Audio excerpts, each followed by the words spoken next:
Good evening. The secret of change is to focus all of your energy not on fighting the old, but on building the new. Welcome to BMC News Live in English, brought to you by Al Hilal Hospital and Medical Centers. I am Vinod Narayanan, joining you with the daily news updates. Today's headlines. Health insurance scheme to be launched this year. Exemption to Bahrainis from paying infrastructural levy proposed. Countdown to welcome F1 Gulf Bahrain Grand Prix 2022.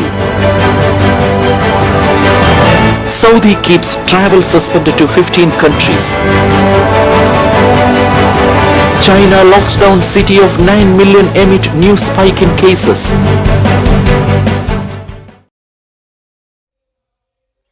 Health insurance scheme to be launched this year.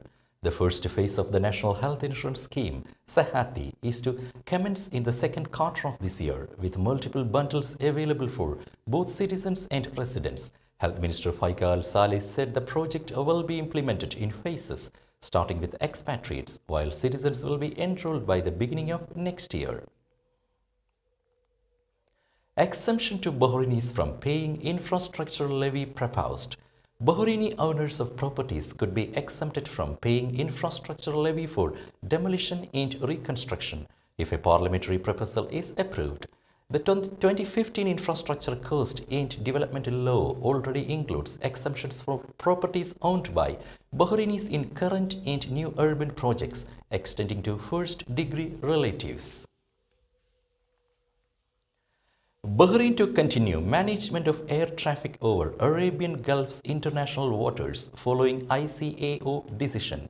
Bahrain's Minister of Transportation and Telecommunications, His Excellency Engineer Kamal bin Ahmed Mohammed, today announced that the Council of the International Civil Aviation Organization has decided that the Kingdom of Bahrain will continue to manage air traffic in the airspace over international waters in the Arabian Gulf, extending from the borders of the United Arab Emirates Flight Information Region to the borders of the state of Kuwait. His Excellency Engineer Kamal bin Ahmed Mohammed welcomed the decision, which follows the outcomes of the ICAO Council's 225th session. All member states of the Council commended the long-standing air navigation services provided by the Kingdom of Bahrain. The Kingdom has successfully managed the ICAO mandate since 1959, providing safe and efficient air traffic control services that have garnered the approval of ICAO and the airlines that use the airspaces. Countdown to welcome F1 Gulf Bahrain Grand Prix 2022.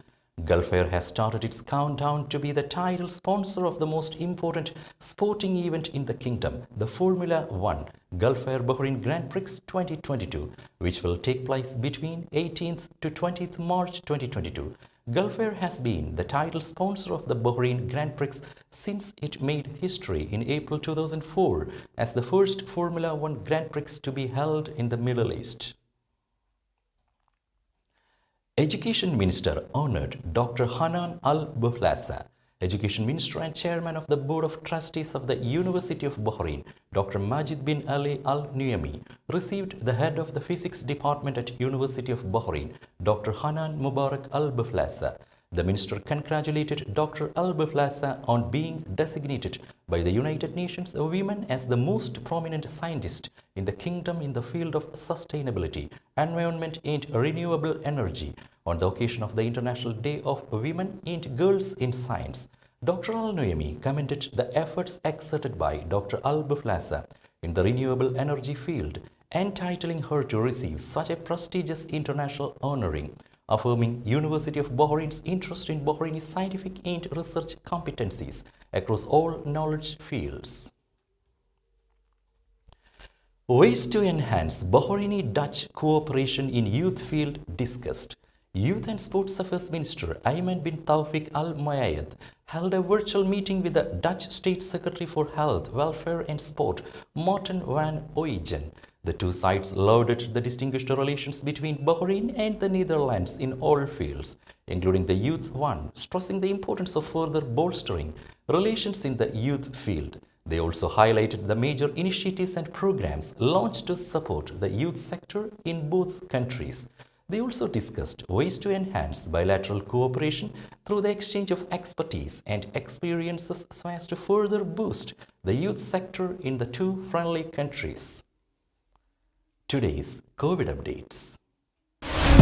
COVID updates brought to you by Al Hilal Hospital and Medical Centers.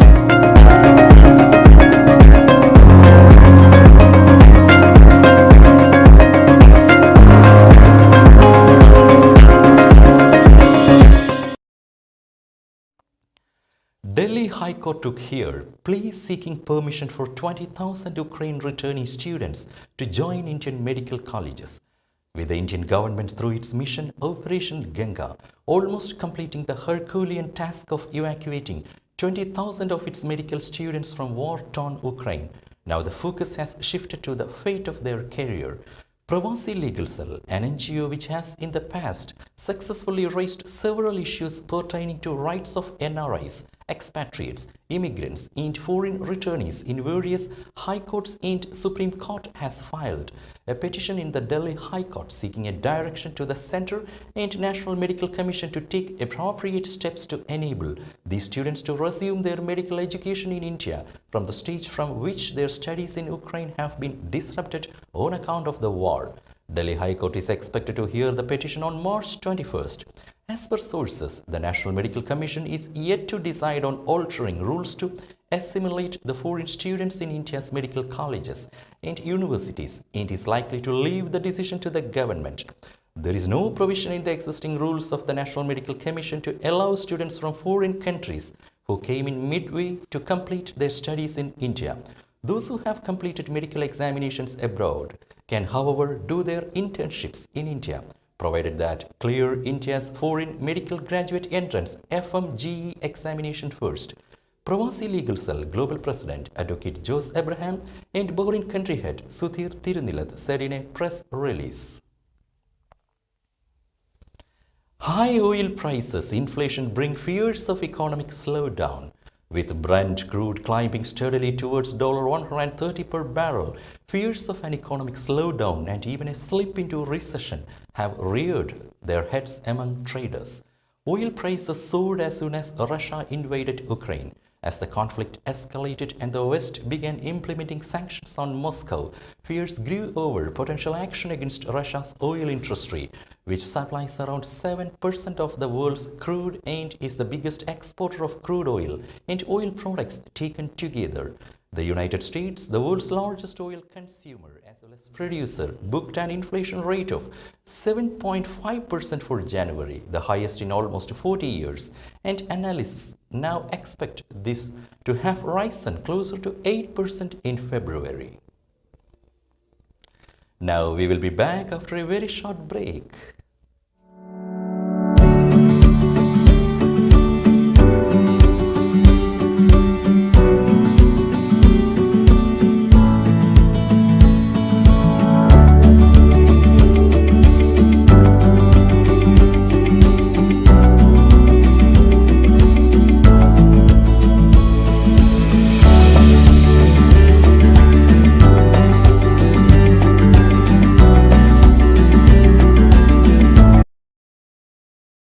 The 16th branch of Megamart and Macromart supermarkets in Bahrain has opened in Sahla. The best offers are available to the customers at affordable rates. Everyone is welcome. During and around the opening day, a variety of fish including salmon, meat and dairy products, roastery, frozen items, food and non-food items, groceries, fruits and vegetables, electronics, garments and ready-to-eat food items are available to the customers at affordable rates. Hearty welcome to all. Megamart and Macromart, your favorite shopping destination. Well-known art center in Bahrain, IMAC Cochin Kala Bhavan is organizing fun-wrapped winter camp at the Segaya and Rifa branches. This year's winter camp includes activities for children including dance, music, drawing, painting, art and craft. The camp starts on Sunday, March 13th and ends on Thursday, March 31st with a grand finale. The camp is open daily from 9 a.m. to 1 p.m. Students who excel in various art activities by attending the camp will get opportunities in various channel programs of IMAC Bahrain Media City.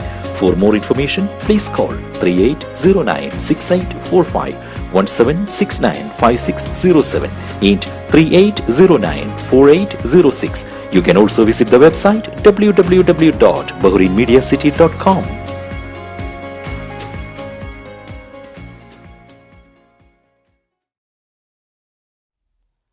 Welcome back. Saudi keeps travel suspended to 15 countries. Travel to 15 countries remains suspended due to COVID-19, despite lifting most COVID-19 restrictions in Saudi Arabia earlier in March. Traveling to Lebanon, Turkey, Yemen, Syria, India, Indonesia, Iran, Armenia, Democratic Republic of the Congo, Libya, Belarus, Vietnam, Somalia, Afghanistan and Venezuela remain suspended due to the pandemic. Saudi established new nuclear energy company. The Kingdom of Saudi Arabia has established the Saudi Nuclear Energy Holding Company. The company will be able to participate in nuclear economic projects locally and internationally, in addition to operating and developing nuclear facilities for the production of energy and desalinated water, setting a strategy for developing human capital in the field of atomic energy. Its cooperation with the International Institutes for Atomic Energy Research and its work on creating a national digital platform to build and attract human capabilities in the field of atomic energy.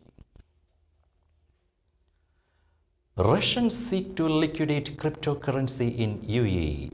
Bitcoin and the broader crypto sector have slumped to session lows following a report that crypto firms in the United Arab Emirates are being flooded with requests to liquidate billions of dollars of virtual currency as Russians seek a safe haven for their fortunes. Some Russians are using cryptocurrency to invest in real estate in the UAE, while others want to use firms there to turn their virtual money into hard currency and stash it elsewhere.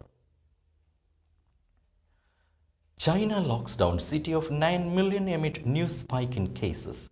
China on Friday ordered a lockdown of the 9 million residents of the northeastern city of Changchun amid a new spike in COVID-19 cases in the area attributed to the highly contagious Omicron variant. Residents are required to remain at home, with one family member permitted to venture out to buy food and other necessities every 2 days. All residents must undergo 3 rounds of mass testing, while non-essential businesses have been closed and transport links suspended, the Associated Press reported. Brazil detects record Amazon deforestation in January and February. Detected deforestation in the Brazilian Amazon reached a record high for the month of February, following a similar record the prior months.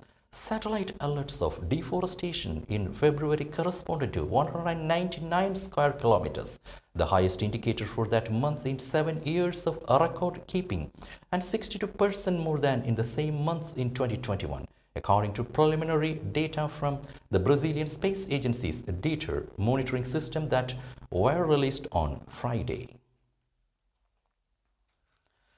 7 dead as Cyclone Gompe hits Mozambique.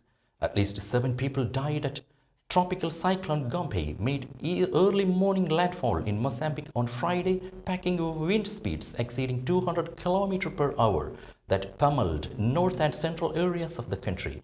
President Filipe Nyusi said the southern African country has been struggling to recover from a series of devastating cyclones that have killed scores of people and displaced thousands, Reuters said.